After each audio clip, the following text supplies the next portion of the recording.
अक्षम् कुन्देन्दुशङ्खदशनं शिशुरूपवेशम् इन्द्रादिदेवगणवन्दितपादपीठम् वृन्दावनालयमहं वसुदेवसूनुम् नवजलधरवर्णं चम्पकोद्भासिकरणम् विकसितनलिनास्यं विस्फुरन्मन्दहास्यं कनकरुचिरकूलं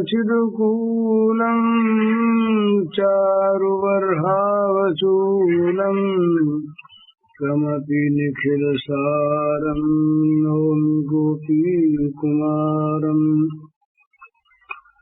वंशीविभूषितकरान्नवनीरदाभात् पीताम्बरादरुणबिम्बफलाधरोष्ठात् पूर्णेन्दुसुन्दरमुखादरविन्दनेत्रात् कृष्णात् परं किमपि तत्त्वमहं न जाने।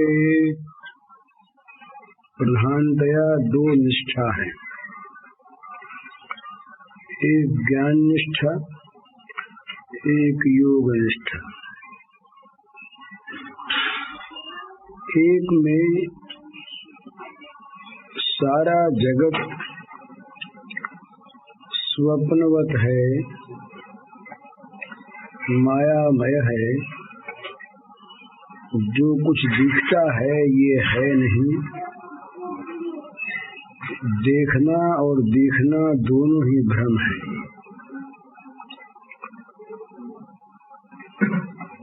तो यहाँ ये जो अलग मैंपन है, मैं ये हूँ, ये दृश्य को लेकर के ही है। तो इस साधना में मैं को मिटा देना है।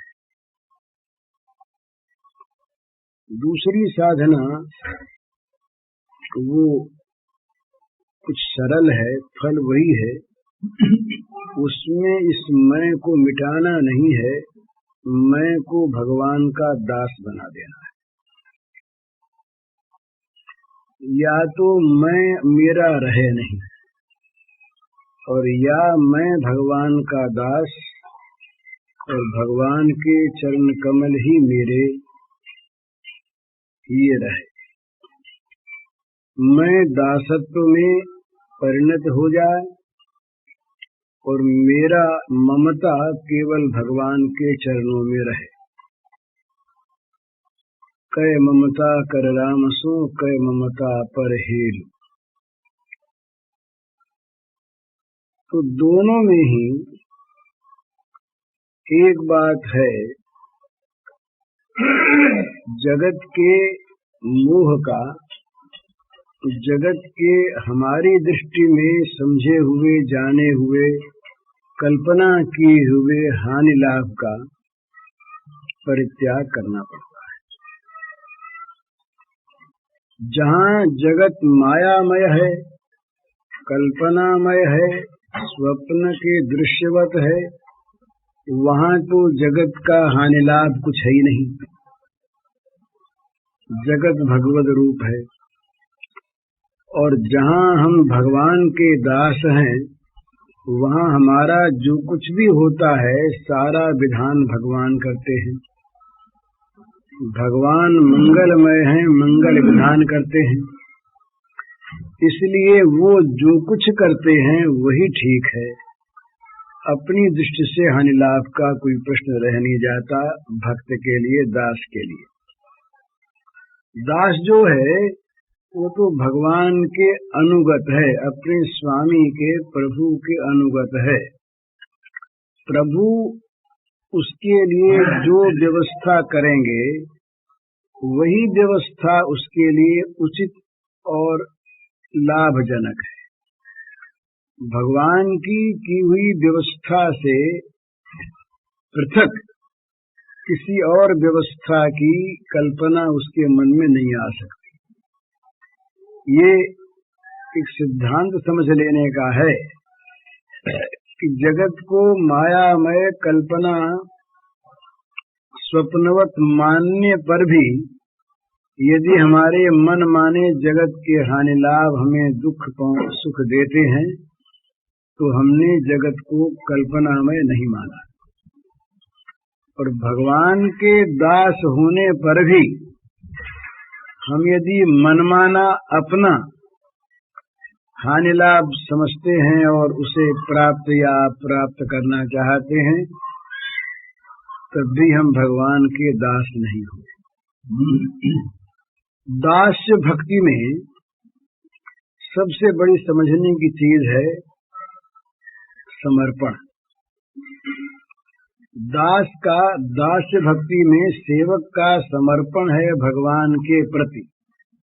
किस लिए? सेवा के लिए। भगवान की सेवा ही उसका स्वार्थ है, भगवान की सेवा ही उसका कर्तव्य है। भगवान की सेवा के अतिरिक्त किसी और लाभ की कल्पना उसके मन में नहीं है।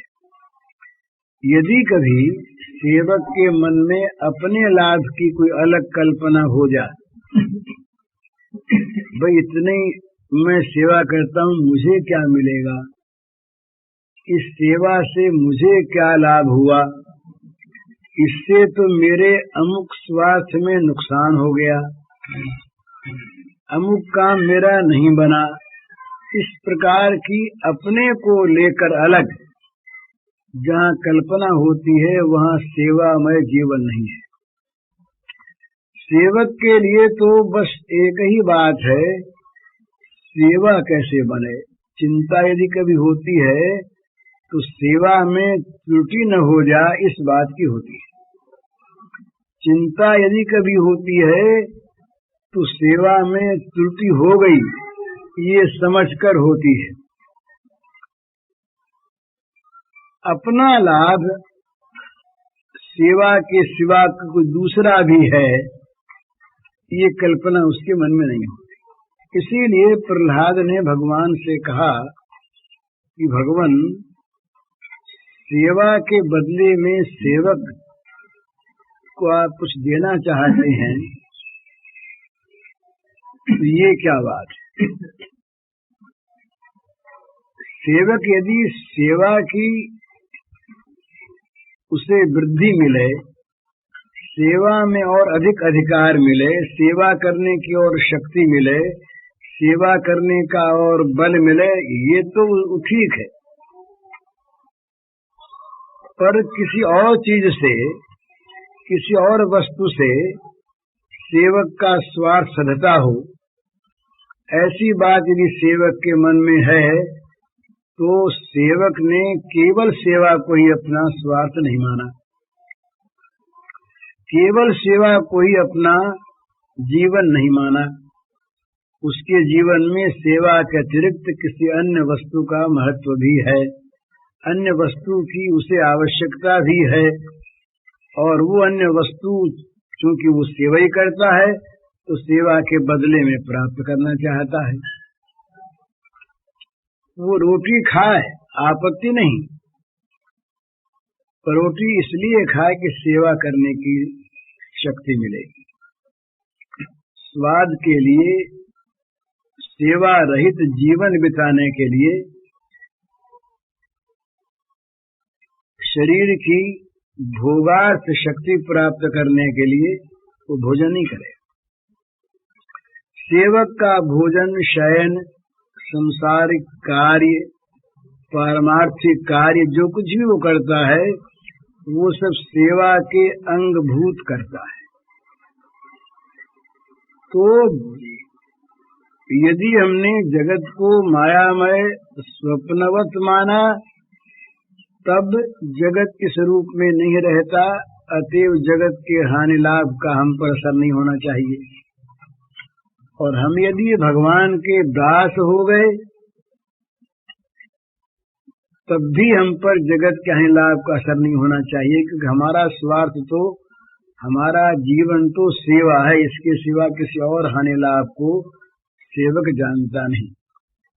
हानि लाभ यदि और कोई होते हैं तो वो प्रभु के संकेत से, प्रभु के विधान से, प्रभु के मंगलमय नियंत्रण में होते हैं और उनको प्रभु ही जानते हैं।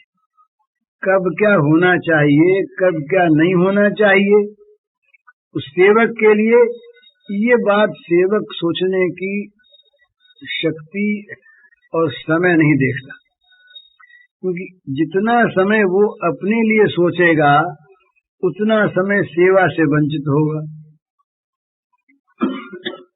जितनी बात वो अपने लिए सोचेगा उतनी बात सेवा की बात सोचने से अलग होगी, तो जीवन सेवामय उसका नहीं रहा। हनुमान जी के लिए ये बात आती है कि हनुमान जी को अपने बल तक की स्मृति नहीं रहती थी। वो केवल एक ही बात सोचते थे, राम की सेवा कैसे हो, राम की सेवा कब हो। राम की सेवा ही उनके जीवन का सहज स्वभाव था। ये समझ लेना चाहिए कि सेवक यदि अपने लिए कोई अलग काम करेगा, अपने लिए सेवा का अंगभूत न बनाकर, तो उतना समय सेवा में से निकलेगा ना। उतना समय काहे से आएगा और कहाँ से आएगा, उतना समय सेवा से निकलेगा। और सेवक जब अपने मन में सेवा के अंगभूत न बनाकर किसी अपने लिए और बात को सोचेगा, तो उतनी देर तक सोचने वाला मन सेवा से वंचित रहेगा ना। तो सेवा से रहित समय और सेवा से रहित मन सेवक को सहन नहीं होता। इसलिए सेवक के मन में अपने हानि लाभ की चिंता नहीं रहती। वो अनन्य भाग और योगक्षेमम वहाम्यहम्, ये दोनों साथ रहते हैं। जिसको अपनी चिंता नहीं, उसकी सारी चिंता भगवान, उसकी चिंता का विषय केवल भगवान का चिंतन, केवल भगवान की सेवा। अनन्यास चिंतयन्तो माम ये जना पर्युपासते तेषां नित्याभियुक्तानां योगक्षेमं वहाम्यहम्। अनन्य भाग भजन करने वाला हो गया, उसके बाद उसके पाप कौन भोगेगा। पाप भोगने के लिए भी तो समय चाहिए, मन चाहिए ना। तो सच्ची बात है, उसके पाप का भोग भगवान ही करते हैं। तो भगवान अगर न करना चाहे पाप का भोग, तो पापों को मिटा दे। भगवान में मिटाने की शक्ति, भगवान का ये कानून कि जो मेरी शरण में आ जाता है तुरंत उसके पाप नाश हो जाते हैं, न हो तो उन्हें भोगने पड़े, न हो तो पाप का फल वे भोगे। इसलिए मिटा उठा कर उसके पापों को आप भी नहीं भोगते, उसको भी नहीं भुगतवाते। ये भगवान का कानून है कि जब तक आदमी मेरी शरण में नहीं आता तब तक तो उस पर पाप रहते हैं और फल भोगने पड़ते हैं। जिस क्षण मेरे शरण में आ गया उसी क्षण ये नियम है कि उस शरण की महत्ता है कि सारे पाप उसके नष्ट हो जाते हैं। सन्मुख होए जीव मोय जबहि, कोटि जन्म अघनाशहि तबहि। तो भगवान उसको, जो सेवक होता है उसको सब प्रकार से निर्भय निश्चिंत बना देते हैं। अतएव उसके मन में किसी वस्तु की आकांक्षा और अपने हानि लाभ की चिंता ये नहीं रहती। इसी का वर्णन किया 12वें अध्याय में भगवान ने, जहाँ भक्त के लक्षण बताए हैं वहाँ उसका स्वाभाविक एक रूप बताया और फिर उसके लक्षण बताए। तो वहाँ साफ कहा कि जो जितने द्वंद्व हैं इनसे उस पर कोई असर नहीं होता। मानापमानयोस्तु तुल्य तुल्यो मित्रारिपक्षयो, मान अपमान में वो समान है, मित्र और दुश्मन में वो समान है, शीत उष्ण में वो समान है। तुल्यनिंदा स्तुतिर्मौनी संतुष्टो ये न किंचित् अनिकेतः स्थिरमति भक्तिमान में प्रियो नरः। स्तुति निंदा में वो समान है। जो कुछ भी प्राप्त हो जाए उसी में वो संतुष्ट है और उसके घरवर नहीं है। भगवान की सेवा में ही वो निवास करता है, घर में नहीं करता। माने घर वो जिसके घर का अभिमान हो। बोले ये कुटिया किसकी? अमुक महात्मा जी की। तो कुटिया में भी यदि अपनापन है तो वो निकेत है, उनका रहने का घर है। और कुटिया की जगह बड़ी जगह में भी अगर अपना घर न हो, अपना निवास न हो, तो वो अनिकेत है। घर में अभिमान न होना, ममत्व न होना ही अनिकेत होना। तो वो जो सेवक है वो तो सेवा में निवास करता है, वो रहता है सेवा में, उसके अंदर रहती है सेवा। तो भगवत सेवामय, भगवत भजनमय जिसका जीवन होता है वो तो होता है भगवान का दास। और जगत की सारी माया से रहित जो भगवान में स्थित होता है, ब्रह्म में, वो होता है ज्ञानी। तो ज्ञानी के लिए भी जगत इस रूप में नहीं है, नहीं, और भक्त के लिए जगत इस रूप में नहीं, भगवान की लीला है। अपने को सुख दुख देने वाला, अपने को हानि लाभ पहुंचाने वाला जो जगत है, ये जगत तभी तक रहता है जब तक हम भगवान के नहीं हो जाते और जगत को भगवान की लीला नहीं देखते। तब तक ये जगत इस रूप में रहकर सुख दुख पहुंचाता है। मन में नाना प्रकार की कल्पनाएं उत्पन्न करके अमुक स्थिति सुखदायिनी, अमुक दुखदायिनी, इस प्रकार की धारणा मन में, और वो अलग अलग, किसी को किसी बात में सुख, किसी को उसके विपरीत दूसरी बात में सुख। ये कल्पनाएं सारी करके आदमी नित्य नित्य दुखी रहता है, अशांत रहता है, व्याकुल रहता है, चिंतित रहता है, विषाद और भय से सना रहता है। इसलिए या तो इस जगत को जगत का अभाव कर दें माया समझकर, समझा जाए तो, और या अपने को भगवान के अर्पित करके भगवान का दास बना लें। या तो अहम रहे नहीं, और रहे तो भगवान का दास बनकर रहे। या तो ममता की कोई वस्तु रहे नहीं, और रहे तो भगवान के चरणार बिंद ही में ममता सारी आ जाए। ये दो निष्ठा है। इनमें से जिसकी रुचि जो जिसमें हो वो करे, परंतु जगत के दुखों से यदि बचना चाहते हैं, शांति चाहते हैं, तो ये जगत के पदार्थों से, अवस्थाओं से कभी न मिली है न मिलेगी। हम कितनी चेष्टा करें, लौकिक, पारलौकिक, व्यष्टिगत या समष्टिगत, लौकिक पदार्थों से, स्थितियों से जहाँ सुख शांति हम प्राप्त करना चाहेंगे तो वहाँ निराशा ही होगी।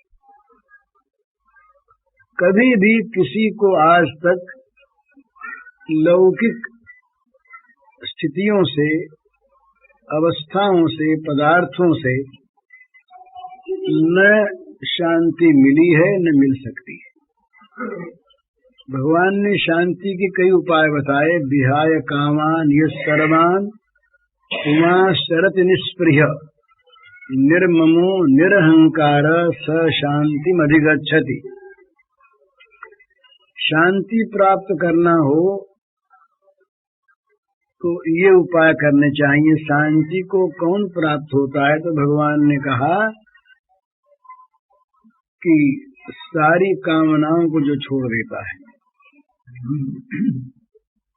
स्पृहा अपेक्षा जिसके मन में नहीं रहती, जो निरपेक्ष विचरता है, जिसके मन में ममता नहीं और जिसके मन में अहंकार नहीं, अहंकार और ममता से रहित निष्प्रिय निष्काम पुरुष शांति को प्राप्त कर सकता है।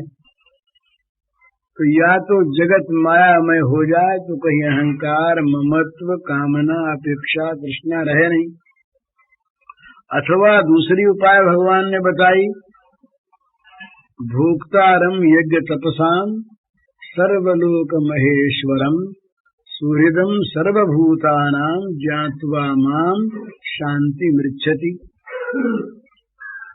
या तो जगत को सर्वथा स्वप्नमय मानकर यहाँ की ममता, स्पृहा, कामना और अहंता से छूट जाओ, तब शांति मिलेगी। अथवा भगवान को परम सुहृद मान लो, वे परम सुहृद जो कुछ भी जगत में हमारे लिए करते हैं वो निश्चित परम कल्याण करते हैं, तो शांति मिल जाएगी। अमुक अमुक वस्तुएं प्राप्त हो, अमुक स्थिति प्राप्त हो, अमुक अवस्था प्राप्त हो, अमुक प्रकार की वस्तुएं प्राप्त हो, तब हमें शांति मिलेगी। ये शांति की खोज सर्वथा अधूरी रहेगी। कभी किसी को भी जागतिक स्थितियों से, अवस्थाओं से, प्राणी पदार्थों से शांति न मिली है, न मिल सकती है, न मिलेगी। खोजें, और सारा जगत खोज रहा है, आज से नहीं अनादिकाल से। आखिर खोज खाज कर जब थक जाता है आदमी, तब वो साधना में प्रवृत्त होता है। साधना में प्रवृत्त हरेक नहीं होता, हरेक तो जगत में भ्रांत धारणा से सुख खोजता है ना। तो मनुष्यानाम सहस्रेषु कशीदति सिद्धे, हजारों हजारों मनुष्यों में कोई एक निराश होकर जगत से, चाहे वो निराशा ज्ञान जनित हो और चाहे विराग जनित हो, निराश होकर इधर आता है। और जब वो आता है तो भगवान चाहे कृपा करके उसे इधर भेज दे, उसके सारे प्रयत्नों को असफल करके, और चाहे वो अपनी इच्छा से, अपने मन से, विवेक का आश्रय करके इधर आ जाए।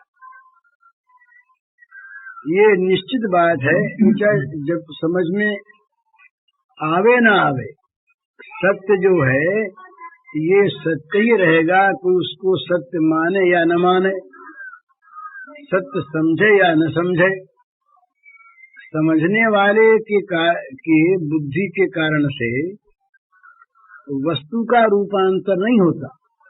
उस समझने वाले के लिए वो वस्तु चाहे न मिले उसको। हमने यदि किसी हीरे को हीरा न समझा और जहर को जहर न समझा, तो हमारे न समझने से हीरा पत्थर नहीं हो जाएगा और विष अमृत नहीं हो जाएगा। वो तो जो है वही रहेगा, परंतु हम कहीं विष खाकर मर जाएंगे और हम कहीं हीरे को पत्थर समझ के फेंक देंगे।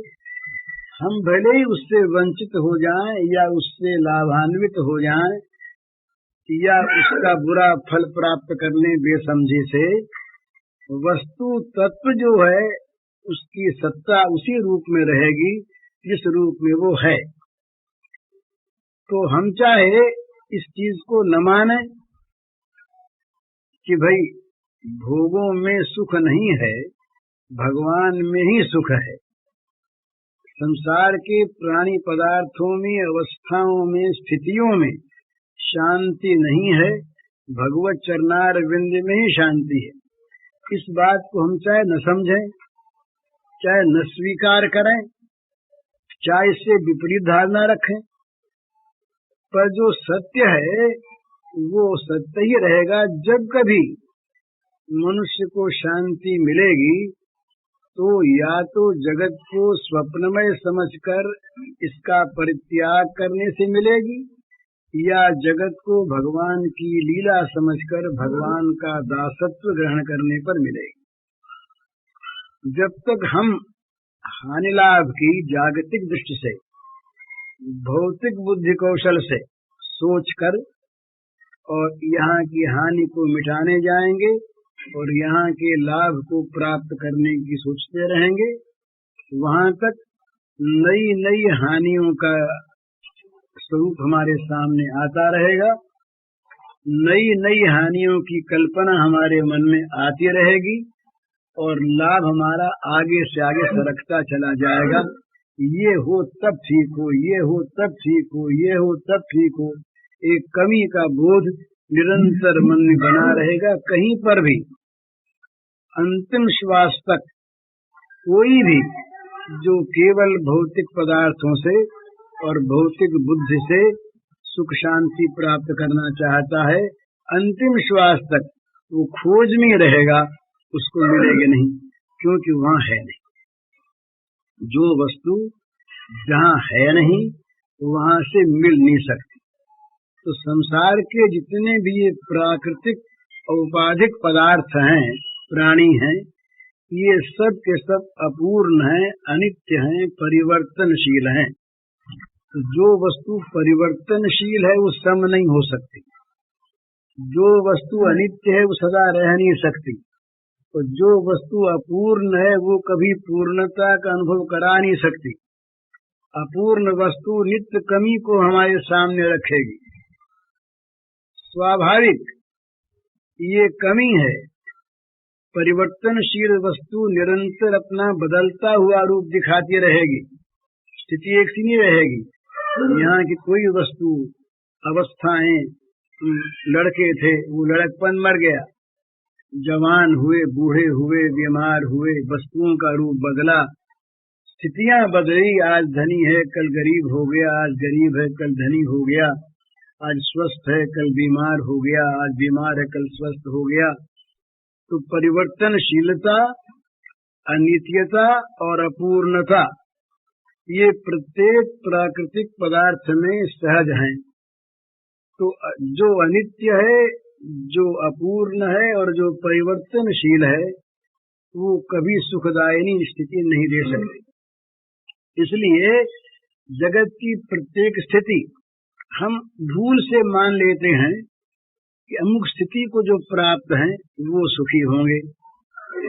कोई कम हैसियत वाला आदमी बड़ी हैसियत वाले संसारिक दृष्टि से अपने बड़ों को देखता है, जो बड़े माने जाते हैं, वो समझता है कि ये सुखी होंगे, इनके पास सारी स्थितियां अनुकूल हैं, संपन्न हैं। पर उनके पास जो प्रतिकूलताएं हैं, उनकी दृष्टि में जो कमियां हैं, वो कमियां हमारे पास तो नहीं है, पर उनके पास तो ढेर की ढेर है।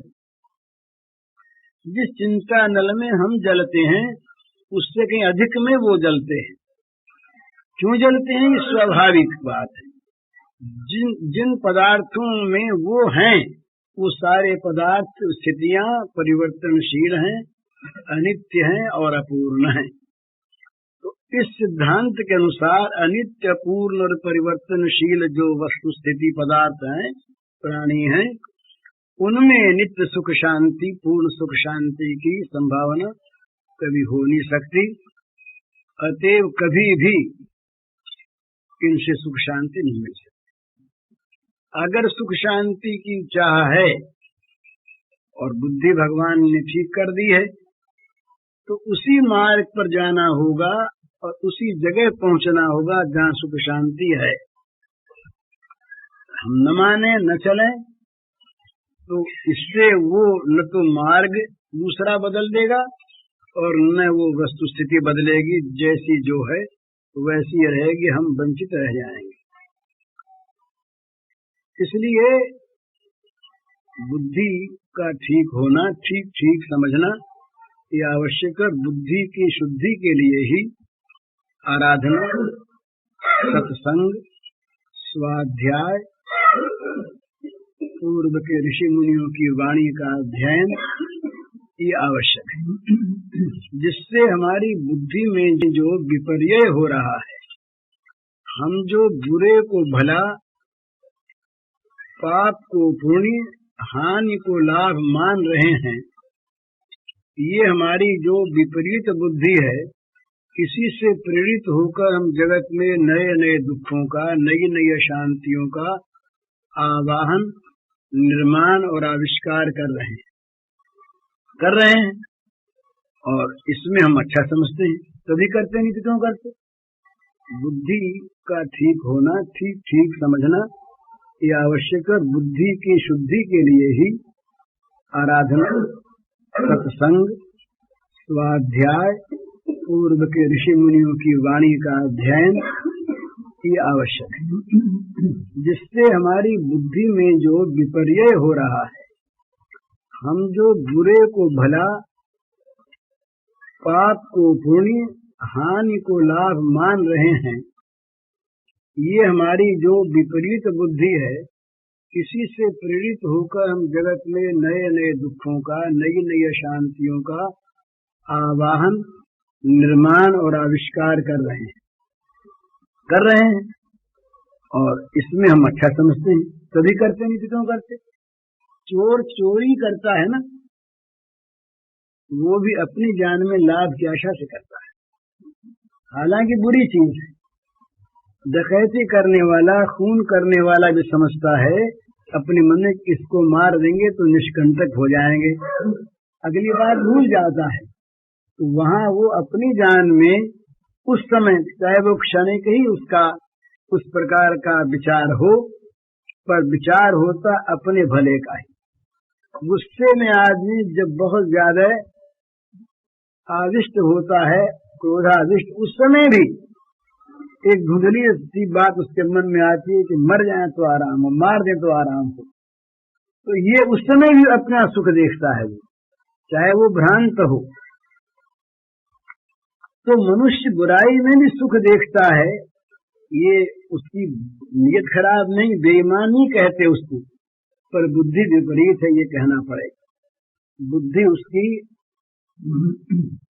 ठीक निर्णय नहीं करती, ये कहना पड़ेगा। तो बुद्धि की विशुद्धि के लिए, बुद्धि निर्णय ठीक कर सके, बुद्धि में प्रकाश आ जाए, सात्विकता आ जाए, सब काम क्यों बिगड़ते हैं? बुद्धि का निर्णय नहीं होने से। बुद्धि का निर्णय अगर ठीक हो जाए तो सब काम ठीक हो जाए। बुद्धि का निर्णय ठीक न होने से ही काम बिगड़ते हैं। बुद्धि का निर्णय ठीक क्यों नहीं होता? कि बुद्धि सात्विक नहीं है। बुद्धि ठीक स्थान पर जमकर उसका ठीक उसकी मीमांसा नहीं कर पाती। बुद्धि व्यभिचारिणी बुद्धि है, निश्चयात्मिका नहीं। निश्चयात्मिका बुद्धि गीता में कहते हैं एक होती है, और जहां जब लगती है ठीक उस एक में लग के ठीक निर्णय पर पहुंच जाती है। बुद्धिं तु सारथिं विद्धि, जीवन रथ का संचालन करने वाली बुद्धि है।